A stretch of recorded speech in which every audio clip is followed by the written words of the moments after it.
Une semaine d'actualité sociopolitique qui se décrypte sur ESAE TV.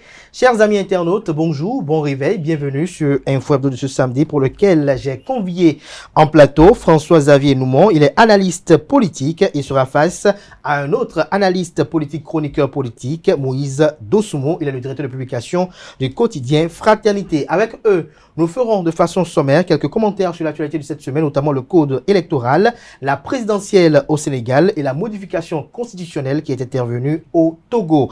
Avant de retrouver mes invités pour le décryptage, chers amis internautes, je vous invite à suivre cette pub de l'École supérieure d'administration d'économie, de journalisme et des métiers de l'audiovisuel qui a ses campus dans les villes de Cotonou, d'Abomey-Calavi et de Parakou. Je vous invite à suivre cette pub qui vous présente les filières disponibles.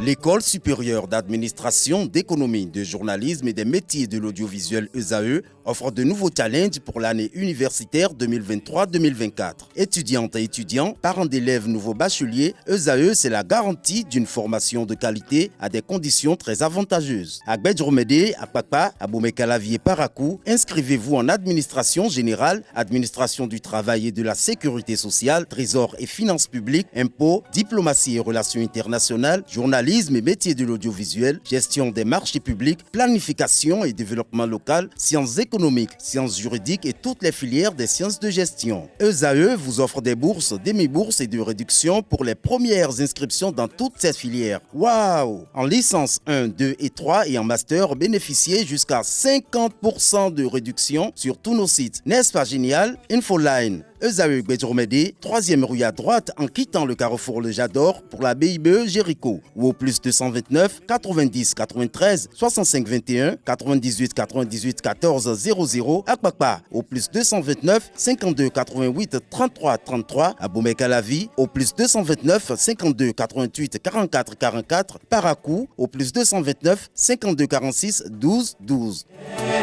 ESAE, l'excellence à un an.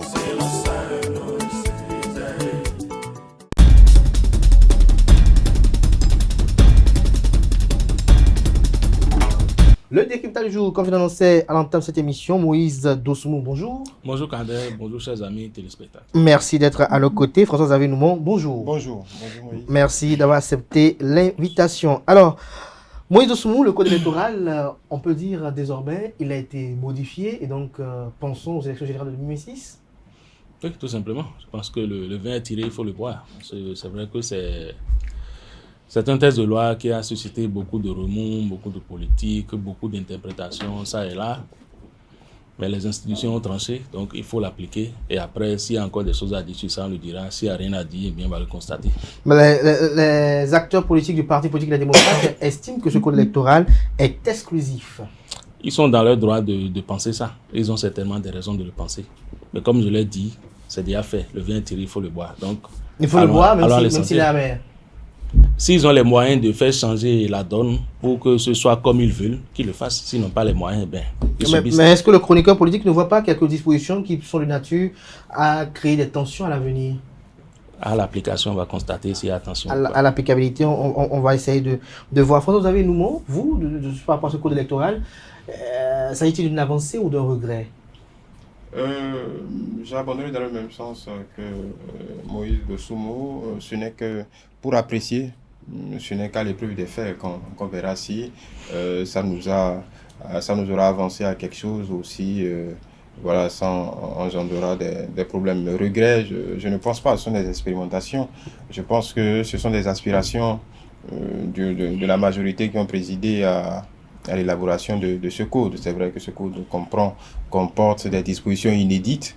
Oui, bien évidemment de dispositions. Là, vous parlez des 20% par circonscription électorale qui fait couler beaucoup d'encre et de salive. Certains s'interrogent de savoir comment ça va se passer au cas où aucune des formations politiques en liste ne va obtenir 20% dans chacune des circonscriptions électorales également. Parce que à ce niveau, paraît-il, la loi n'a pas spécifié. Oui, je pense que c'est pour ça que le législateur a conçu un filet de sécurité et un pour non accord de gouvernance pour que au cas où les partis en lice ne rassemble pas les 20% par circonscription électorale, qu'au moins avec 10%, qu'on puisse quand même aller à des partages de sièges. Donc je pense que ceux qui l'ont fait ont pensé à toutes les éventualités, quand bien même, comme pour toute loi, il peut arriver des situations qui sont imprévues. Et on verra bien à ce moment-là les juridictions compétentes en disposer, que ce soit la Cour constitutionnelle, la Cour suprême, on verra bien. Mais bon, comme on l'a dit, nous sommes tous d'accord. On a convenu depuis 1990 que celui qui a le dernier mot, l'institution qui a le dernier mot, c'est la Cour constitutionnelle. La Cour constitutionnelle a dit qu'il n'y a pas de problème, c'est conforme à la Constitution, le test en l'état. Le président l'a promulgué. Maintenant, à chaque chapelle politique de faire ses calculs et d'essayer de s'adapter. Alors, Moïse Doussoumou, lorsque vous regardez les enjeux politiques qui concourent de part et d'autre, est-ce que vous pensez que ces partis politiques auront de la facilité à obtenir ces 20% par circonscription électorale, même par accord de gouvernance? Je ne suis pas devin, je ne suis pas prestidigitateur, je ne suis pas non plus du personnel politique. Donc c'est eux qui connaissent leurs prétentions. Il n'est pas agent électoral non plus. C'est eux qui savent comment ils mouillent le maillot. Donc à l'épreuve des faits, on va apprécier. Si c'est un bon test de loi, si nous permet de nous tirer d'affaire, c'est bon. Si à l'épreuve des faits, il faut marquer une pause et faire des réajustements, ben, en son temps, ceux qui sont habilités à le faire, le feront. Mais pour l'instant, moi, je dis constatons et puis avançons. Constatons et puis avançons. Par rapport à cette disposition qui rehausse le nombre de parrains, quel est votre commentaire? Aucun. La loi l'a prévu, les députés ont voté, la Cour a validé, le chef de l'État a promulgué. Allons-y. Pareil pour vous aussi? Oui, pareil. Quand bien même j'aime bien cette disposition qui veut que les parrains viennent des 3%, des 3/5e des circonscriptions électorales au-delà du seuil, ça offre quand même une base de légitimité intéressante à celui qui sera élu. Mais encore une fois, la mathématique de cette loi a fait que ce ne sont que les 3 partis qui sont représentés à l'Assemblée nationale qui, dans les faits, s'en sortent. Est-ce que la loi a été taillée sur mesure? Bon, je ne suis pas dans l'économie de cette loi, mais au fait, factuellement, on se rend compte que les 3 partis sont, sauf catastrophe, sont en condition pour parrainer. On peut se dire que pour les démocrates, c'est limite, mais à la date d'aujourd'hui, ils sont dans les conditions. On verra bien comment la situation va évoluer.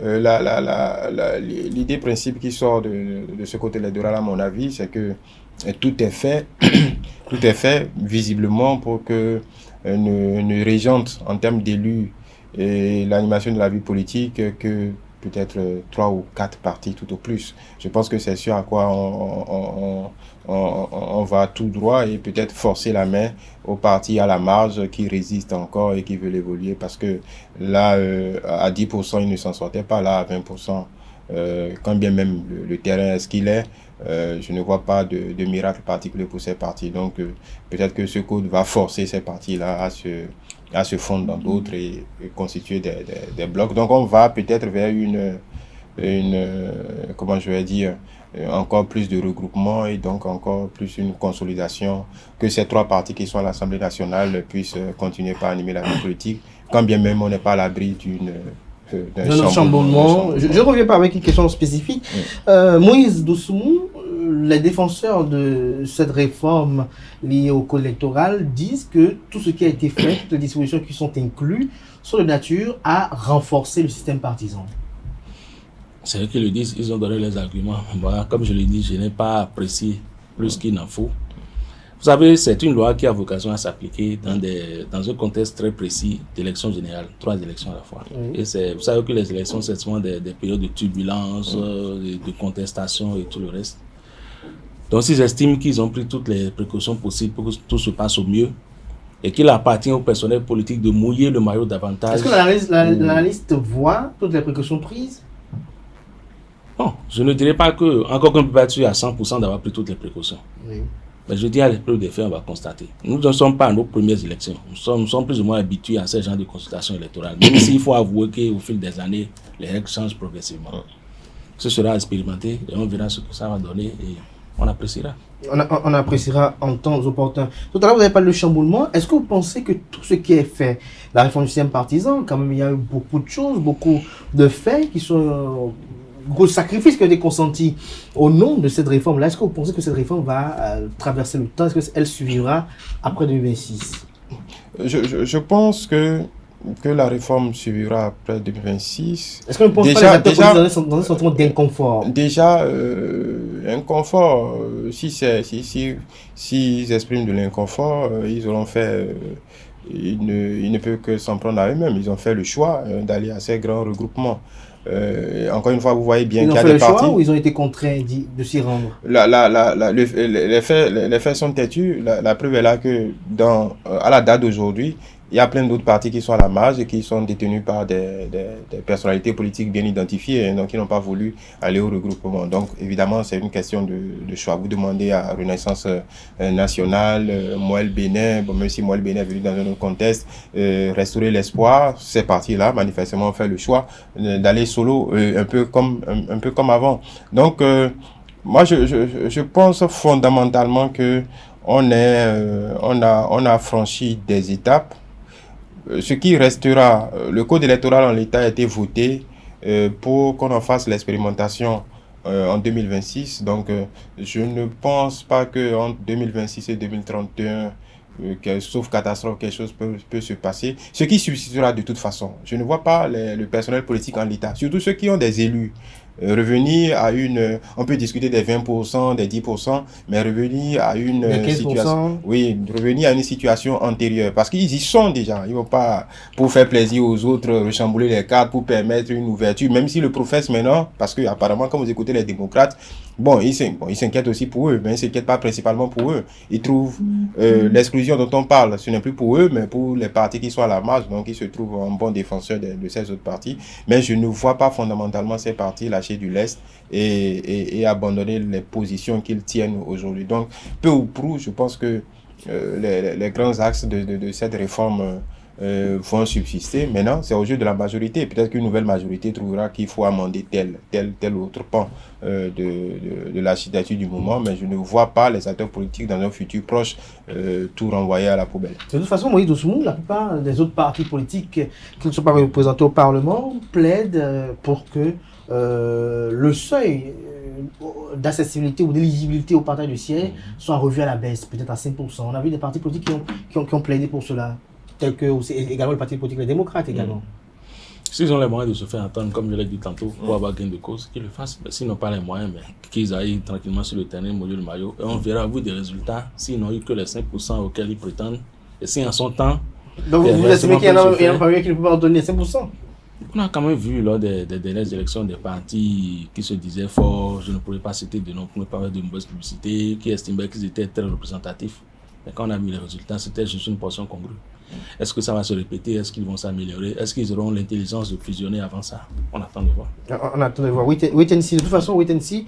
On va voir ce que les jours à venir vont nous réserver par rapport à ce code électoral. Est-ce qu'il n'y aura pas encore quelqu'un qui va saisir la Cour constitutionnelle pour d'un recours encore? C'est déjà acté, c'est fini, c'est promulgué, c'est fini. La messe est dite. La messe est dite, donc il ne peut pas encore avoir une nouvelle relecture. À moins que le texte soit renvoyé à l'Assemblée nationale, soit par l'initiative du gouvernement, soit par l'initiative de l'Assemblée nationale elle-même. Ou par un citoyen qui saisirait la Cour constitutionnelle encore?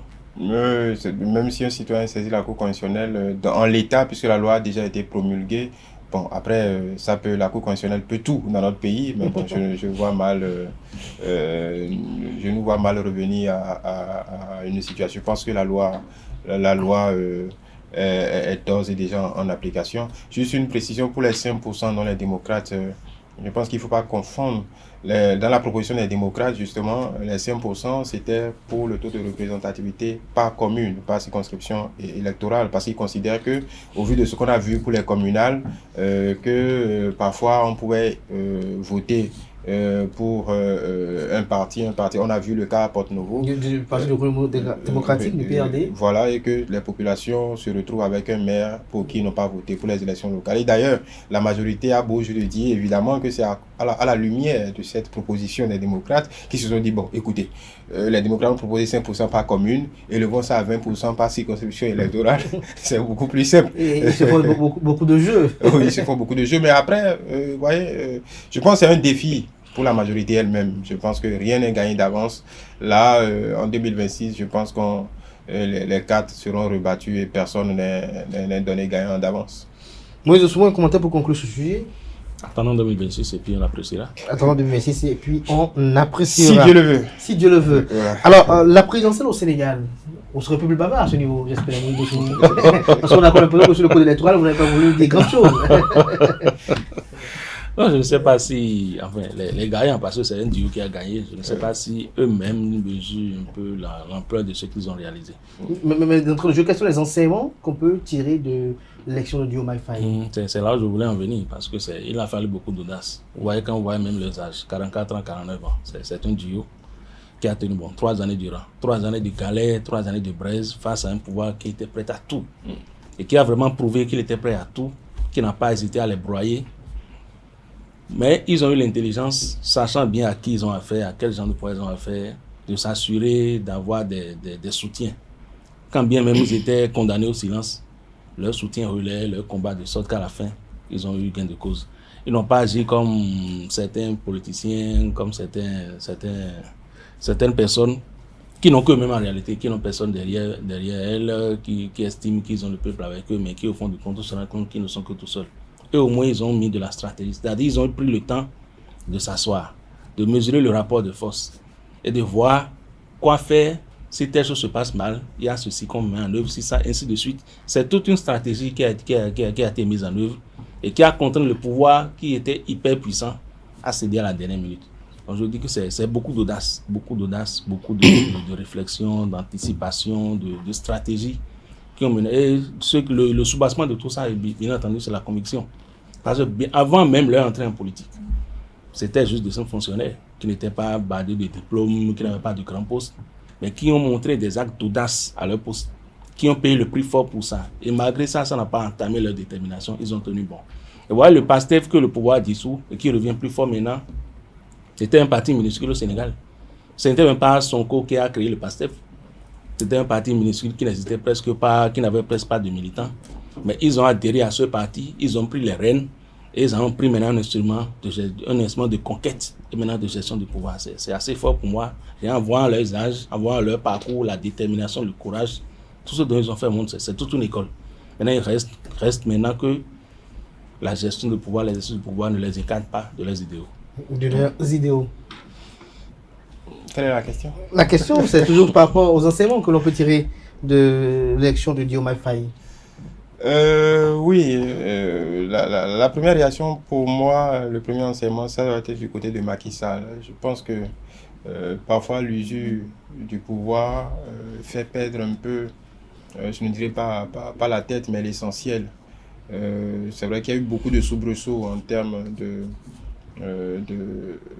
de violence, en termes de contestation au Sénégal, ce qui est d'ailleurs, quand vous prenez du recul, ce qui est d'ailleurs, on va dire, une griffe normale là-bas, parce que depuis la transition Senghor-Diouf, aucune élection présidentielle au Sénégal n'a échappé aux violences électorales et aux morts. Donc ils ont l'habitude de se faire peur.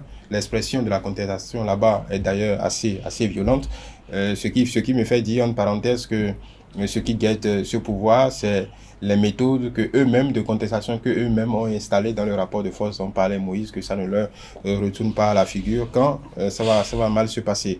Mais Macky Sall m'a dit, Diomaye Faye, Macky Sall a failli en ne préparant pas la suite pour lui-même et pour sa majorité, parce que on a vu dans les derniers mois, non pas qu'il veuille s'accrocher au pouvoir, mais il a paniqué en voyant les sondages, parce que le PASTEF, que ce soit le Sonko, Bassirou Faye, le 3e ou le 4e, pour des sondages qu'on a pu consulter, disons que le parti présidentiel était perdant, même quelle que soit la tête qui se mettait en face, et à plus de 50%, donc il le savait. Donc après, il y a eu une manœuvre pour s'en sortir, quitte à s'allier avec Karim Ouad.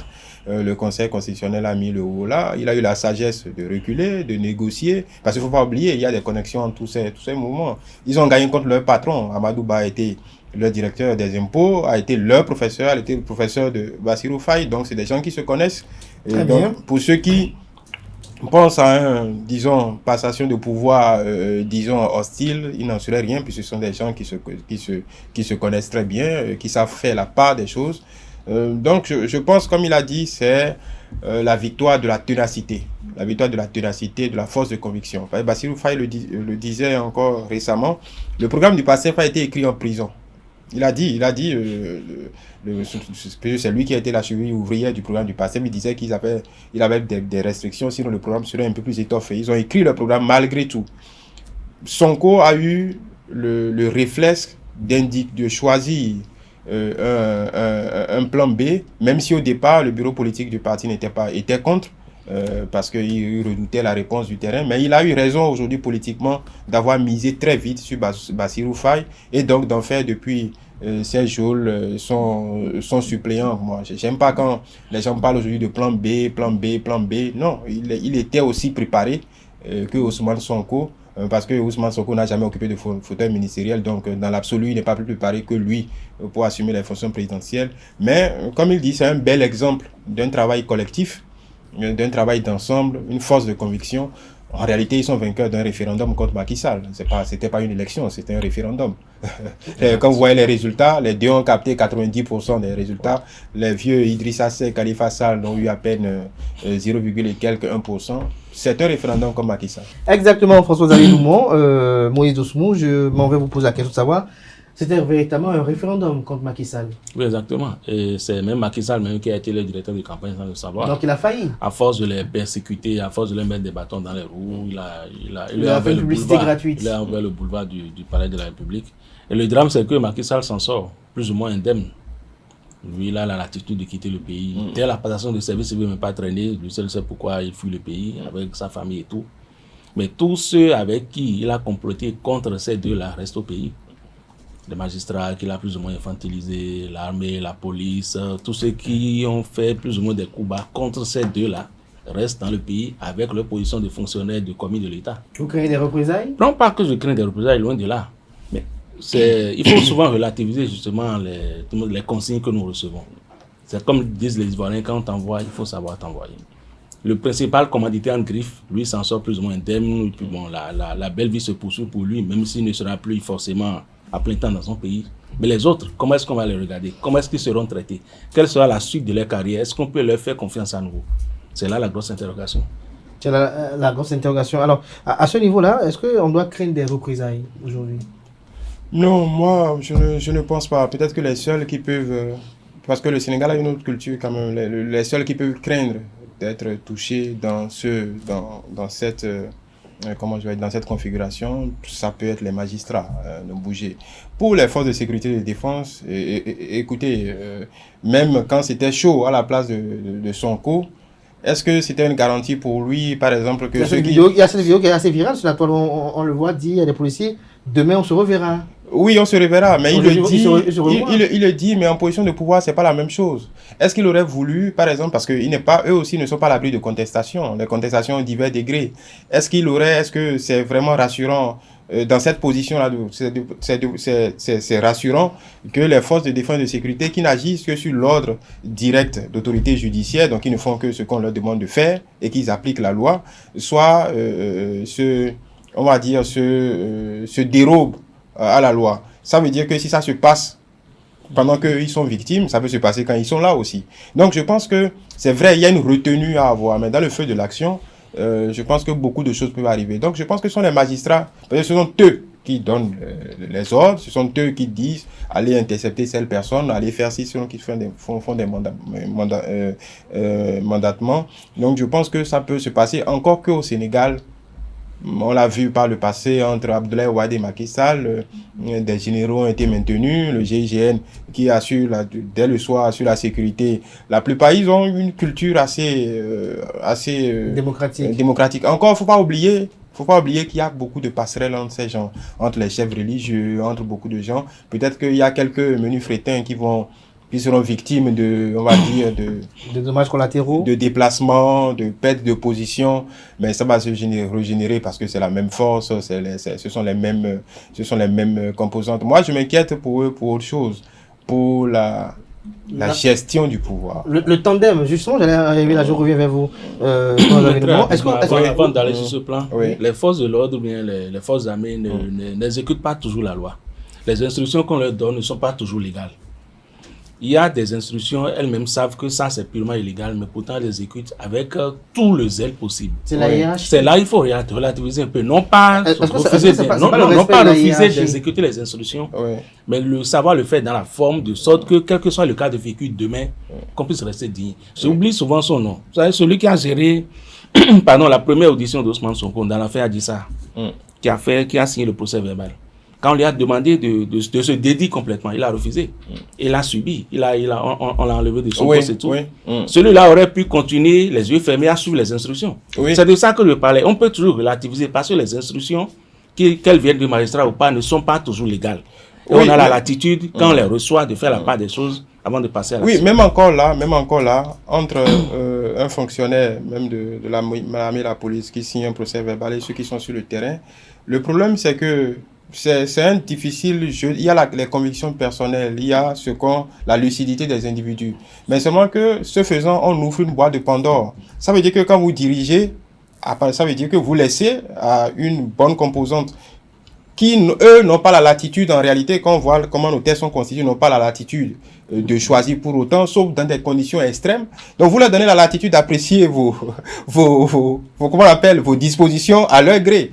Et c'est un choix personnel. Oui, c'est un choix personnel. Vous décidez de l'exécuter comme on vous l'a dit. Oui. Soit de l'exécuter tout en restant plus ou moins légal. Alors, c'est un choix personnel. Aujourd'hui, Moïse, oui, et vous subissez, évidemment. Il y a le vous revers, subissez, oui, évidemment, vous subissez. Ce que je dis, ce n'est pas de suivre aveuglément tout le temps. Pas d'aidement donné, il faut avoir la lucidité de dire non et de payer le prix comme celui-là l'a fait. Et aujourd'hui, forcément, il sera plus ou moins récompensé. Bon, pas forcément. Non, forcément, pas forcément. Réhabilité tout au moins quand même. Pas forcément. C'est possible, oui, c'est possible. Tout est possible. Mais je pense que le travail des forces de défense et sécurité est assez compliqué parfois. Oui, bon, ça peut avoir notre métier à nous aussi est très délicat.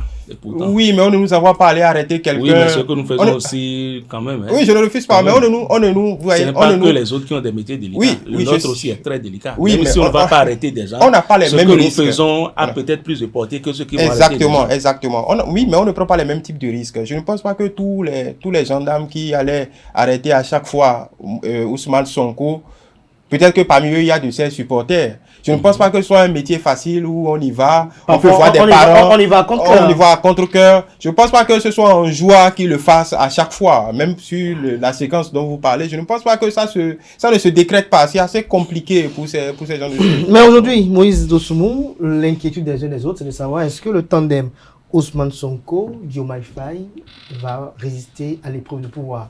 Puisqu'on a connu beaucoup de personnes comme ça, beaucoup de duos qui ont accédé au pouvoir et une fois le pouvoir les divise. On parle de faiseur de roi, on parle de roi. Là, qui est le faiseur de roi, qui est le roi et... À titre personnel, moi, je n'ai pas d'inquiétude.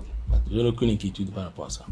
Il y a eu des cas par le passé. Vous avez eu en Russie. On a vu Dimitri Medvedev et Vladimir Poutine. Même si ce n'est pas vraiment dans des cas similaires, ça c'est déjà arrivé quand même. Non, mais je reviens à mon argumentaire. Non, je reviens à mon argumentaire initial. Je reviens à mon argumentaire initial. S'ils ont pu faire ce qu'ils ont fait, en restant soudés 3 années durant, contre un pouvoir pareil, et en sortir victorieux, je ne vois pas ce qui pourrait les opposer de sorte à faire que les chemins se séparent, mais qu'ils s'affrontent de manière frontale dans l'exercice du pouvoir. Je ne vois vraiment pas. Ils ont déjà fait preuve de beaucoup de maturité, de beaucoup de stratégie dans la conquête du pouvoir, malgré toutes les braises qu'il y a sur leur chemin. Donc ce n'est pas maintenant que tout semble plus ou moins rose, enfin, sur le plan matériel, et qu'ils doivent affronter maintenant la réalité, c'est-à-dire concrétiser les promesses. Je ne vois pas ce qui pourrait les opposer. Au contraire, ça doit être le carburant qui doit motiver leurs actions. Et au-delà même de la carrière politique, ce sont des amis. C'est des amis très intimes, très soudés, qui ont des liens très forts. Donc l'un mis dans l'autre. On connaît beaucoup de familles qui ont été déchirées par la politique. Le risque n'est pas nul. Il est même grand. Je ne vais pas rentrer au Bénin pour donner des illustrations. Vous savez, Ousmane Sonko aurait pu décider de ne présenter aucun candidat. Et aujourd'hui, Amadou Ba serait élu, par défaut, tout simplement. Mais s'il a pu porter son choix sur lui, parce qu'il dit que si moi je ne peux pas, lui il peut. Et ça, c'est la mentalité sénégalaise. Contrairement à d'autres mentalités que je ne citerai pas, très proches de nous. Donc je pense que s'ils sont allés jusqu'à ce niveau, je pense que relativement les choses se passeront plus ou moins bien. Et votre opinion? Je voudrais... non, je suis... comment je vais dire? Je sais pas. L'amitié va résister au pouvoir? Non, je pense que ça peut marcher s'ils prennent les bonnes dispositions. Parce que... il n'y a pas... déjà, pour votre présentation, aucun duo n'a été élu. C'est une seule personne qui a été élue. Je pense que la lucidité qu'ils ont eue jusqu'ici doit se poursuivre.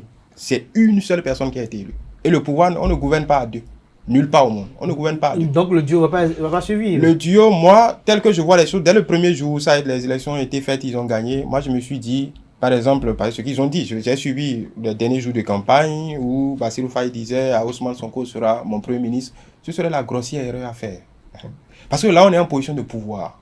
Et même entre amis et tout cela, Bassirou Faye a une position où il a des informations auxquelles Sonko n'aura pas accès, sauf s'il lui en dit. Parce qu'il est président de la République, c'est pas la même chose.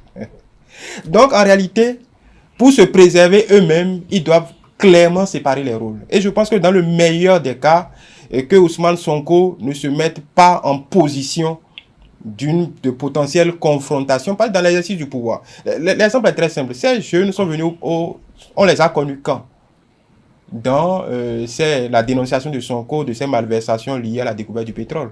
Mais le plus gros dossier qu'ils ont à gérer, ce n'est que ça. C'est maintenant qu'ils ont à jouir de ça. Et ça peut aller dans tous les sens. Donc, la sagesse voudrait que Sonko, chef de file, figure tutélaire, leader de cette mouvance, prenne du recul. Peut-être dans une position de chef de parti quand le parti sera réhabilité, dans une position de conseiller, mais pas dans l'appareil d'État visible, parce que ça va... Il y aura conflit d'intérêt. Non, pas conflit d'intérêt. Il y aura... Conflit d'attribution. Qu'on le veuille ou non. De prérogative. Ne serait-ce que dans la communication politique. Jusqu'aujourd'hui, même au Sénégal, on dit, le plan B a été élu. Alors, dans l'exercice du pouvoir, à qui on donnera on va dire, la primauté si les deux sont en position de pouvoir? Sonko a dit, le président a dit... Selon vous, Diomaye Faye, il a été élu par défaut? Non, pour moi, il n'a pas été élu par défaut. Et pour vous, pour moi, non, il n'a pas été élu par défaut. Il n'a pas été élu par défaut. Il a été élu légitimement et normalement. Parce que ce n'est pas un comparse du PASTEF. Ce n'est pas un Begon du PASTEF. C'est quelqu'un qui a été secrétaire général du parti, qui est dans la réflexion du parti, qui a toujours été dans la stratégie du parti. Mais pour moi, pour que la suite se gère bien, le leader doit prendre sur lui. Aujourd'hui, on va les voir à l'épreuve. Oui, justement, je suis curieux de voir le choix qu'ils feront dans quelques jours. Si, effectivement, comme ils l'ont dit en campagne, Ousmane Sonko sera Premier ministre, je verrai bien comment ils vont faire. Mais je pense que ce sera la plus grosse erreur à faire. Non, de toute façon... Oui, je partage cette erreur d'ailleurs. De toute façon, les premiers gouvernements reflètent toujours un peu l'amitié qu'il y avait pendant les campagnes. On a vu oui, plus ou moins, mais pas toujours. Je pense que même si ça va durer que 3 mois, peut-être maintenant. Et peut-être reprendre du poids de la bête à l'Assemblée nationale en étant président de cette institution. Voilà. Là, il va prêter main forte pour faciliter la gouvernance à Bassirou Diomaye Faye. Oui, je pense parce qu'il y a une grande bataille là-bas parce qu'ils n'ont pas la majorité. Voilà. Ils ont besoin d'une majorité. Et là, maintenant, ils ont même la latitude de dissoudre cette assemblée-là et de reprendre les législatives, quitte à avoir la majorité, de prendre la tête de l'autre côté pour que la gouvernance politique soit aisée pour l'autre, afin que les résultats soient atteints. Alors, je pense qu'à ce poste-là, il serait beaucoup plus utile que de l'autre côté. Et je vais même faire un parallèle avec le Bénin. Mais si ce n'est pas vraiment la même chose, on avait parti dans Olivier Bokor, galérer ensemble. Exactement. Galérer ensemble. Je ne dirais pas qu'ils ont conquis le pouvoir ensemble dans les mêmes conditions, mais c'est plus ou moins ça. Mais on a vu l'un qui est clairement chef de l'État et l'autre qui n'a aucune position officielle. C'est vrai que de temps en temps, on annonce des rumeurs de positions, de dissensions. Et qu'on ne voit jamais d'ailleurs. Mais ils sont toujours ensemble jusqu'à aujourd'hui. Voilà un exemple parmi tant d'autres. Voilà un exemple selon vous parmi tant d'autres. Mais lorsqu'on parle toujours de Diomaye Faye par rapport à son élection, par rapport à sa gestion du pouvoir d'État, il y a quand même une interrogation qui subsiste. C'est-à-dire, il a été élu au pouvoir un peu comme Macky, qui venait quand même d'amener le pion à celui à qui il a succédé. Et donc, on a fait le constat que la plupart de ces acteurs politiques qui sont contre un troisième mandat, qui dénoncent et qui s'inscrivent dans une ligne de panafricanisme, une fois au pouvoir, font carrément autre chose. Ce n'est pas parce que tout le monde fait la même chose que forcément tout le monde à 100% fait la même chose. Ce n'est pas parce qu'un homme a déçu que tous les hommes sont les mêmes. Ce n'est pas parce qu'une femme vous a déçu que toutes les femmes sont les mêmes. Ce n'est pas ça. Attendons de voir, n'allons pas trop en besogne. On verra bien s'il va ressembler à Macky un jour, s'il va ressembler à Wade un jour. On verra bien. Donc pour l'instant, je pense que c'est tôt de lui prêter une telle intention. C'est la même question, François-Xavier Noumon. Non, je pense qu'il ne faut pas être aussi trop dur avec Macky Sall.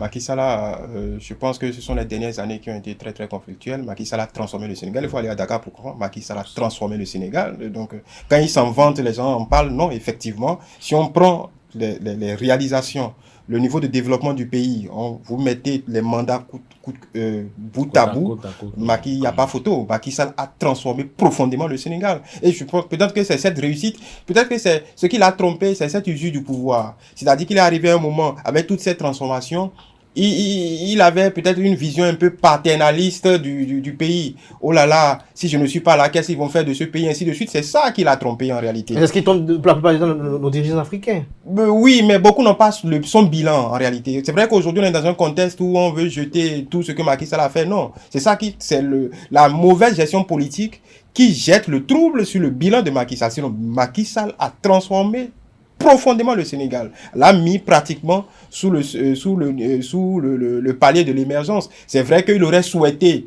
être président de la République, comme l'Ivoirien aussi, en ce moment, puisque ça taraude aussi dans sa tête, pour jouir et être là quand la manne de pétrole, parce que la manne de pétrole, c'est quand même, selon les estimations, à peu près 700 milliards de francs CFA par an sur pratiquement 20 ans. Donc, il aurait aimé continuer cette œuvre-là. Donc, je pense que c'est ça qu'il a trompé à la fin. Et Macky Sall et ceux d'aujourd'hui n'ont pas la même histoire. Macky Sall a été Premier ministre, a été ministre, a été un élément important, un politique. C'est pas ceux ici. Eux, ils sont partis d'une dénonciation, lutte contre la corruption, et ils se sont très vite transformés la question du troisième mandat est venue après. Mais c'était contre dénoncer la corruption, lutter contre les pratiques politiciennes. Donc, ce n'est pas tout le monde n'a pas la même histoire. Justement, par rapport à cette affaire liée au parcours, les gens s'inquiètent de savoir est-ce que Diomaye Faye est un homme d'État, est-ce qu'il pourra véritablement gérer le pays, parce que dénoncer, il est facile de dénoncer. Moïse Doussoumou, il est facile de dire que ça c'est mauvais, c'est pas bien fait, mais lorsqu'on vous met devant le fait accompli, parfois on constate que peut-être on aurait même pas pu mieux faire que celui que l'on dénonçait. Personne ne naît avec tous les rudiments. Exactement. Il faut forcément expérimenter. Il n'y a pas d'école. Tout s'apprend. Il n'y a aucune école pour devenir chef selon d'État. les positions, tout s'apprend. Tout s'apprend à 100%. Il n'y a même pas d'inquiétude à avoir. Voilà. Les conditions dans lesquelles ils sont arrivés les obligent même à faire beaucoup mieux que Macky Sall. Sinon, la fin sera terrible. Parce qu'on entend, pour aller dans le même sens, il n'y a aucune école pour devenir chef d'État. Et on entend, oui, mais ils sont jeunes, ils ne sont pas préparés. Non, il n'y a aucune école. Et d'ailleurs, la mécanique même, dans ces pays comme le Sénégal, qui a une certaine tradition, la mécanique de l'État même vous amène. Vous voyez, il a changé de démarche. Il a changé de démarche parce que de la nuit où les résultats sont sortis et quand il a reçu on va dire les honneurs militaires, bon, pas les honneurs militaires. Non, pas ces deux épouses. Quand au palais présidentiel, quand la garde républicaine, le GIGN s'est installé, là, ça a changé parce que là, je pense qu'il se rend compte que bon, comme on le dit chez nos enfants, oui, donc je pense que la mécanique de l'État vous met vous-même dans une certaine dynamique. Après, il faut toujours avoir, et c'est là où Sonko peut jouer un rôle. Et je pense qu'ils sont quand même assez lucides. Ça ne précise pas de demain. Hier, quand vous voyez sur les images, ils sont venus ensemble, mais il a su ne pas préempter, parce que c'est pas lui qui est chef d'État, il a su ne pas préempter après les salutations avec Macky Sall, il s'est éclipsé très vite parce que en réalité c'est pas de lui qu'il s'agit. Le patron c'est Diomaye Faye. C'est Diomaye Faye, c'est ça. Merci à vous François-Xavier Noumon. Oui, doucement un petit commentaire pour conclure. C'est bien beau ce qui s'est passé. Ça donne de l'espoir. Ça fait qu'on ne désespère pas de notre Afrique. Ça peut inspirer beaucoup d'autres un peu partout, que la jeunesse est capable de tout, que la jeunesse peut bel et bien faire l'opposition et l'emporter, et que rien ne sert de subir. Quand on sait qu'on a les moyens de changer les choses politiquement, qu'on peut se donner les moyens de le faire, et que quand on veut, on peut, quoi. Rien n'est impossible. C'est un message d'espoir pour vous. Mais est-ce que, là on passe à un autre sujet, est-ce qu'au Togo, c'est également un message d'espoir qui est lancé à ce niveau avec la modification constitutionnelle? C'est deux réalités différentes. Nous allons d'un pays à un autre. Le Togo est dans une certaine tradition de gestion du pouvoir depuis des décennies, contrairement au Sénégal, contrairement à d'autres pays comme le nôtre également. Et le cas du Togo, c'est que c'est la même famille, c'est la même dynastie qui continue, un peu comme si le pays leur appartenait. Encore une fois, ce n'est pas nous, même si nous sommes très près du Togo, même si parfois nous confondons Togolais, et à raison d'ailleurs, ce n'est pas à nous non pas de mener ce combat, d'apprécier ce qui se passe là-bas. Si les Togolais eux-mêmes se sentent à l'aise avec ça, s'ils adoubent ce qui se passe, ce n'est pas à nous d'être plus royalistes que le roi. L'intention première du chef de l'État qui est encore là, c'est qu'il ne veut pas quitter le pouvoir. Il veut rester le plus longtemps possible. Alors, si ceux qu'il dirige, si les institutions l'accompagnent, si tout le monde, pas tout le monde, mais si la majorité semble se taire et subir, qu'est-ce que l'on a à dire? On constate simplement. On constate, François Xavier?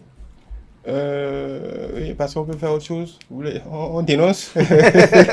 On constate alors. C'est de l'ingénierie politique. Moi, ça me rend curieux parce que. Ouais, qu'est-ce qui a été fait? Rappelez un peu à nos amis internautes. Ce qui a été fait, c'est que désormais au Togo, il y aura un président de la République qui n'aura pas de rôle prépondérant et exécutif, qui campe l'unité nationale et qui a un rôle passif qui est là. Et puis il y a le président du Conseil qui est chef de la majorité, chef du parti majoritaire, qui est élu pour 6 ans par les sénateurs et les députés réunis en congrès, et qui, pour le coup, a un rôle, lui, il a un rôle exécutif, puisqu'il fait les nominations civiles et militaires, il dirige le gouvernement, donc c'est cela, lui, effectivement, le président de la République, comme on le voit en ce moment. Maintenant, quelle position préemptera le président de la République. Le président de la République actuel, on verra bien. Et ne l'oubliez pas, c'est le doyen des chefs d'État de la sous-région. Parce que c'était l'oubli, mais c'est le doyen. C'est le doyen. C'est le doyen de tout le monde. C'est le doyen de Ouattara. Mais c'est le doyen de tout le monde de la sous-région. Donc il a jugé bon de donner... Non, mais je rappelle que lors d'une interview avec Patrice Talon Bouniaï, Ouattara n'a pas caché, il dit ça, notre doyen. Il a dit, je ne sais pas si c'était pour le taquiner ou pas. C'est le doyen, et donc il a jugé de donner une nouvelle air, une nouvelle respiration au système de gouvernance politique au Togo. Comme Dessoumo l'a dit, bon, si les Togolais l'acceptent, tant mieux. S'ils ne l'acceptent pas, bon, qu'ils fassent tout pour s'en défaire. Mais on peut quand même dire que c'est tiré par les cheveux avec une majorité qui n'est plus qualifiée puisque le mandat est déjà échu. Mais ils ont su voter quand même nuitamment.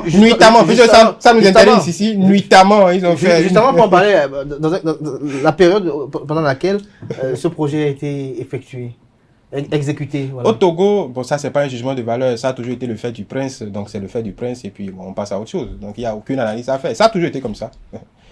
Ça a toujours été comme ça. N'oubliez pas qu'à la mort du père, en une nuit, il est passé du poste de ministre au poste de président au poste de député, au poste de président de l'Assemblée nationale, au poste de président de la République, en une nuit. Donc tout est possible. Tout est possible. Oui, doucement. Alors, il s'est rendu compte certainement que la même recette, celle d'aller se présenter à la présidentielle, ne passera peut-être plus cette fois-ci, compte tenu des derniers soubresauts. Qu'il a dû inventer cette nouvelle recette-là, tout simplement. Oui, mais avec cette recette, est-ce qu'on peut dire que désormais, Faure Gnassingbé ne sera plus président de la République, mais peut-être président du Conseil? Dans tous les cas, il devait le numéro 1 togolais, que ses pouvoirs soient diminués, soient amputés ou tout le reste. Il devait quand même le numéro 1. Et ça, c'est son objectif. Mais qu'est-ce qui pourrait conduire un dirigeant politique à vouloir, coûte que coûte, rester au pouvoir? Je n'ai jamais été dans leur peau, je ne sais pas ce qui se passe à ce niveau de responsabilité. Mais je pense qu'il a vu faire son père, il a vu faire d'autres également qui ont eu une certaine longévité au pouvoir. Après, ça s'est passé de père en fils. Et il est arrivé au pouvoir très jeune, très très jeune. C'est vrai qu'il a été à l'école, qu'il a fait de très bonnes écoles, qu'il a de grands diplômes, mais il est arrivé au pouvoir très jeune. Et c'est peut-être le manque de perspective d'après-pouvoir qui le pousse à agir ainsi. Il a été formé pour diriger. Bon, je ne dirais pas ça. Je ne dis pas qu'il a été formé pour diriger. Même s'il est resté longtemps dans l'ombre du pouvoir, je ne dirais pas qu'il a été... C'est vrai qu'il a été identifié vers les dernières années pour prendre la suite. Je ne dirais pas forcément que c'est ça. Mais je me dis que c'est le jeune âge qu'il avait quand il a pris le pouvoir. Il s'est dit, mais si je fais 10 ans, 15 ans, je fais quoi de ma vie ensuite? Quel est le sort qui me sera réservé? Je pense que c'est cette hantise-là qui le pousse à se maintenir coûte que coûte. S'il avait d'autres perspectives, je suis certain qu'il aurait pris un peu de recul et pourrait peut-être envisager de laisser tomber cette affaire-là. Tout à l'heure, vous êtes questionné pour savoir est-ce que les Togolais sont pour ce qui est fait, est-ce qu'ils approuvent ce qui est fait, mais on voit par voie de presse quelques parfois dénonciations. On a vu une conférence de presse de l'opposition qui a été empêchée, mais qui finalement s'est tenue au siège d'un des partis politiques signataires de la dite déclaration. Mais on a vu des pays qui ont connu des coups d'État dans lesquels il n'y avait pas autant de fronde contre le chef d'État. Est-ce à dire que de ce côté, l'armée est véritablement disciplinée? À vous souhaiter un coup d'État? Non, je pose une question. D'accord. Moi, je ne dirais pas si l'armée est disciplinée ou pas. Mais je dis que ce n'est pas du fait de l'armée, s'il faut être là ou pas. Ce n'est pas forcément fondamentalement à 100% du fait de l'armée. Si les Togolais ne veulent vraiment... Il faut analyser le Togo de façon atypique. Même si c'est atypique, le pouvoir appartient toujours au peuple, quel que soit le cas de figure. Si les Togolais, dans l'écrasante majorité, se lèvent pour dire on ne veut plus de ce type-là, ils peuvent mener le combat sur 6 mois, 1 an, 2 ans, 3 ans, 4 ans, 5 ans, ça finira pas abouti. Mais si il y a une certaine indolence, une certaine résiliation, on se réveille un peu, on dort un peu, si c'est ça, forcément, ça va continuer. Mais s'ils ne veulent vraiment plus, et que c'est la grande majorité qui ne veut plus de ça, forcément, il finira par partir de gré de force. Mais François Xavier Noumo, souvent on dit le peuple ne veut pas, le peuple veut, le peuple ci, le ça. Mais ne pensez-vous pas que les présidents de parti, les présidents de la République, les dirigeants pour la plupart du temps, s'asseyent beaucoup plus sur d'autres composantes qui véritablement décident du maintien ou non de leur pouvoir? Non, évidemment, au Togo, il y a la composante ethnique qui ne peut pas être mise sous boisseau. C'est le Nord qui dirige, qui a toujours dirigé, que ce soit dans l'armée, tous les corps d'État, ça a toujours été ça. Et dès l'épisode que je rappelais tout à l'heure pour la succession, les premiers, avant même que la fameuse révision constitutionnelle par le constitutionnaliste français, là, dont j'oublie le nom, qui en une nuit est venu, a pris un jet privé, est venu mettre tout ce qu'il fallait faire en musique. C'est quand même, c'est l'armée, c'est le général, comment il s'appelle, il est à la retraite aujourd'hui, c'est l'armée qui a été la première composante dans une pièce pas plus grande qu'ici, je me rappelle encore de ces images-là, a offert son allégeance au président élu, avant même qu'on ne commence par parler de député à l'Assemblée nationale. D'ailleurs, le Bénin a contribué de façon passive, puisque le président de l'Assemblée nationale qui devait prendre la suite a été bloqué ici par le président Kérékou en attendant que ça se fasse de l'autre côté. Et Nachaba, c'est comme ça que ça a été fait. Donc, en réalité, il y a une tradition au Togo. Mais pour les changements, je pense que c'est une affaire de leader. C'est le leader qui arrive à catalyser le pouvoir, en tout cas le pouvoir du peuple, comme on le dit, dans un sens comme dans l'autre. On l'a vu au Sénégal. Le Sénégal vient de nous donner la preuve. Mais disons que ne soyons pas très durs avec nos frères togolais parce qu'ils ont payé le prix par le passé. Moi, je suis d'une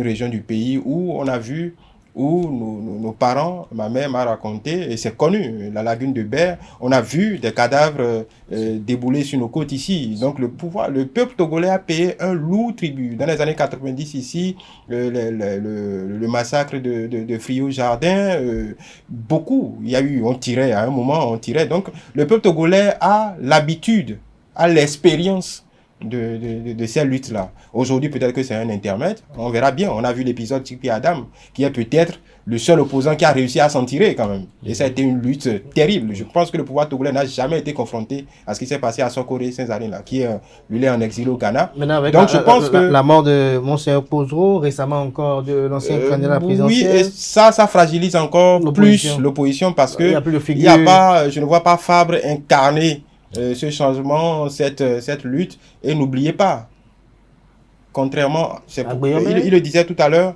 je pense qu'il y a une affaire de culture également. On l'a vu au Sénégal, 75% de la population a moins de 25 ans. 75. Je ne sais pas si vous imaginez. 75% de la population a moins de 25 ans. Et vous avez vu dans la rue, ce sont les jeunes qui se sont ligués. Est-ce que les jeunes sénégalais ont les mêmes préoccupations? Est-ce que les jeunes togolais ont les mêmes préoccupations que les jeunes sénégalais? Ce n'est pas sûr. Donc c'est là où ça se joue. Ce n'est pas sûr. Ce n'est pas sûr. Est-ce que les jeunes togolais portent à l'envie les préoccupations de leurs parents? Je ne pense pas. On le sait au Togo, c'est ethnique. Ça on le sait, c'est connu.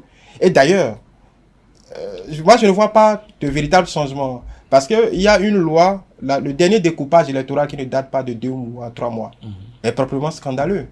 Il n'y a pas besoin de faire Sciences Po pour comprendre ça. Ou des régions à 200 000 habitants ont peut-être 5 à 6 fois plus de députés comparé à des régions de 500 000, 800 000 habitants. Et les régions qui sont défavorisées sont tous où? Au sud.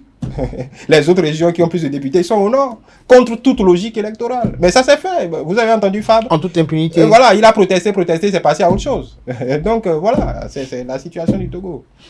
Pour finir, donc Moïse Dossoumo, on attend de voir Wittensi pour voir comment les jours à venir. Je ne suis pas sûr qu'il y aura grand chose, un grand bouleversement.